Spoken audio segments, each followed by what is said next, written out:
Hey, beautiful badass. How the fuck are you?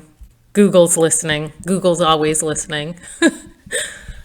So, I'm here today to just introduce myself a little bit more so you know what I'm all about. I've been promoting my handbooks online for a couple of weeks now, and I'm really super excited they're out there for you. I have my latest, which is Beautiful Boundaries. I don't want you to miss this if you are a people pleaser. This is really going to help you along your way to putting yourself first. And what putting yourself first means to me, it's self-love. It's not about cutting in line somewhere. It's not about cutting people off in traffic. It has nothing to do with being rude or your feelings are more valid than others.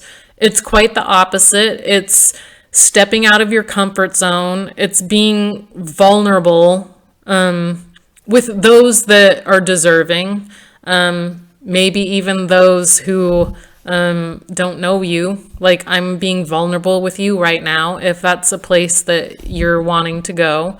But it's really about finally, stopping the self-doubt, stopping the self-neglect, and analyzing your needs, really understanding them, and then the 4-step process to learning to set boundaries. Because when you are a people pleaser, it can be quite challenging.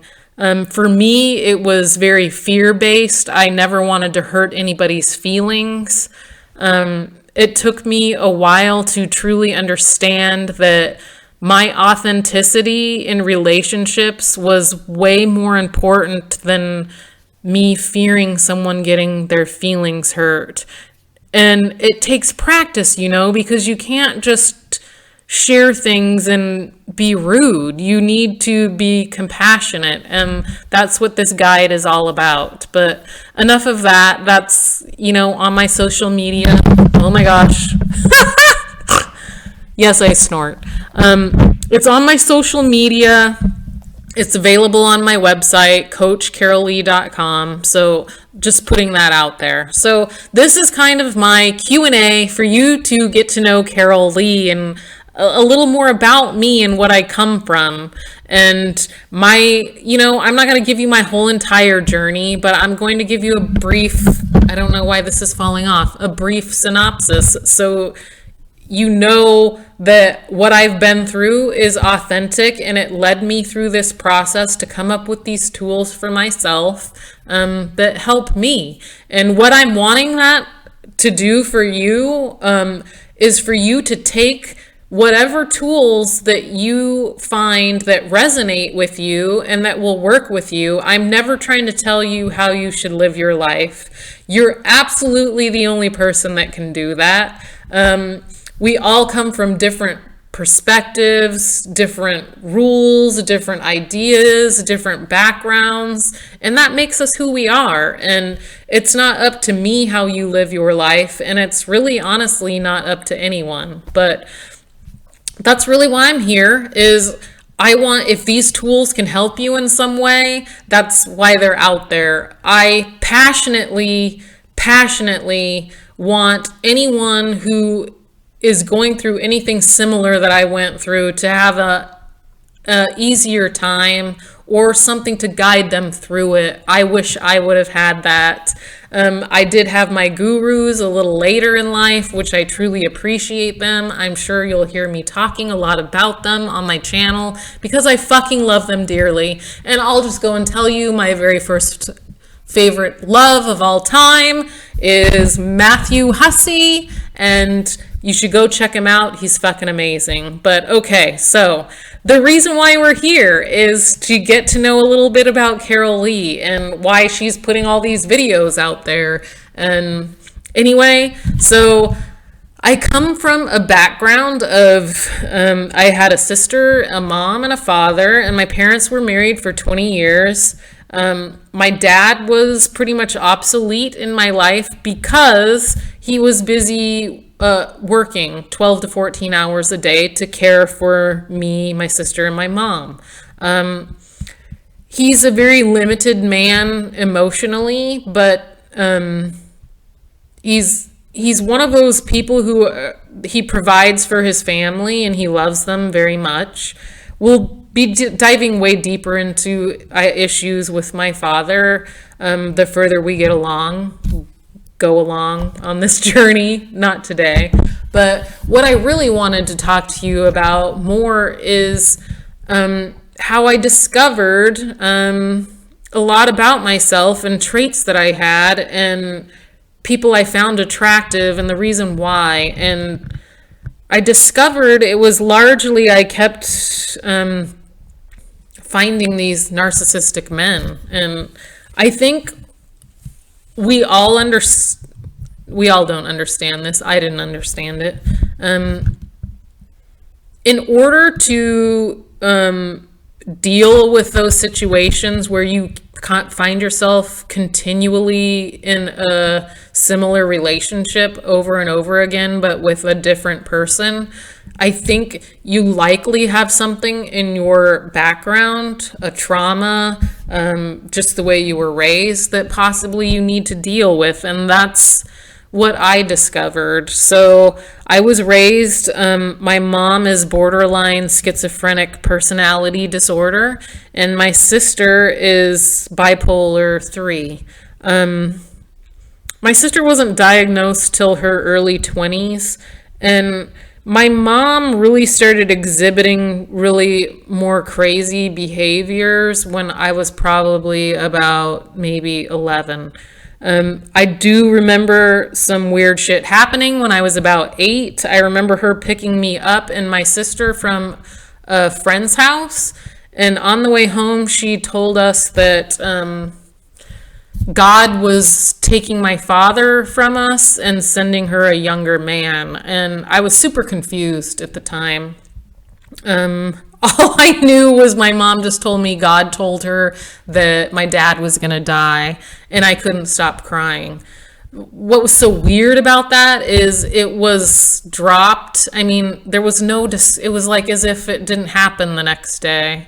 Very bizarre, but kind of, I don't really remember things in like that clearly, like I do that memory. I remember my mom would collapse on the floor and start crying. My sister had weird issues of like seeing things in her bedroom, but I didn't think a lot about it then. So I started discovering that I was attracted to narcissistic men, and it was something that I knew I needed to evaluate and look at. And I left my husband in 2014 thinking that I had eliminated that from my life, and it was my main goal never to go through that again. I sought therapy. It was very helpful, and I graduated to a different type of narcissist in a boyfriend, which he was a caring person, much more caring than my ex-husband, but there was still, he had his way of living life, and it was his dream, and if it wasn't fulfilled in his way, he just didn't have the capability of including someone. I think we all kind of see that around us, how people are just not capable of maybe handling listening to you share your feelings with them. Maybe it's largely because they're very insecure and they're not capable of looking at themselves. And fucking A for you for being able to do that, because it's fucking hard. I'm saying 1% of the fucking population is doing this right now, looking at themselves. It's not a lot. So that you are taking the time to do this, you are exceptional. So please understand that you are exceptional and give yourself some fucking credit. I forget to give myself credit for this shit. I don't know why I forget, but I do. I don't want you to forget. Let's remind each other every fucking day. that working on yourself is fucking hard. It's fucking hard. It's hard to look at shit sometimes, especially when someone dear to you tells you that you're hurting their feelings or being rude and you may not realize it. It's hard to face. It's hard to look at. Just today, let me give you some example of something that I was doing that I didn't even realize I was doing. I was avoiding something like the plague.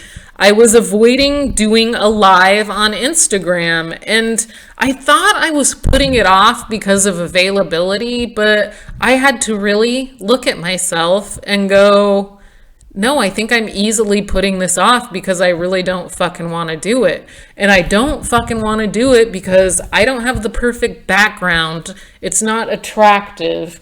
And I don't have a good thing that I want to say. I don't have a perfect introduction. Well, you know what? I decided to say, fuck that. So this is what I hope, if anything that you take from watching this video, which it's getting ridiculously long, and I'm terribly fucking sorry. I will try to at least include some clips in here that make it really fucking interesting.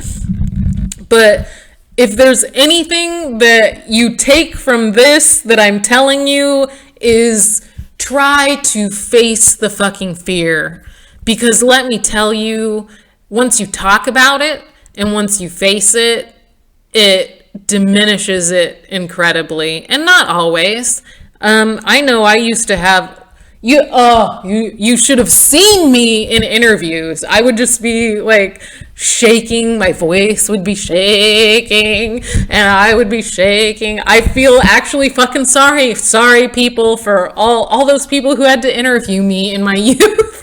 Because I would get so fucking nervous. But let me tell you, I began to practice. I began to practice doing videos as well. And what that practice did, there's something I did. I made these promises to myself that I would work on just being completely transparent, honest, vulnerable, and facing fears. And that commitment that I made to myself has changed my fucking life. I am not even the same fucking person. It's giving me chills talking about it. This intro video is way too fucking long. So maybe I'll have a part 2, but I just really wanted to get... I really wanted you to get to know the actual authentic me, where I come from, things that I've been through, and that these things that I'm bringing are things that I've done that have helped me out, and I really hope they help you out. So, number 1 today, like I did today, try to tell your fear to fuck off and just do it anyway. And I can't wait to see you guys next time. I hope you enjoyed the video, and I hope the audio was better because I have this now. Okay, so I love you guys. Chat with you next time. Bye.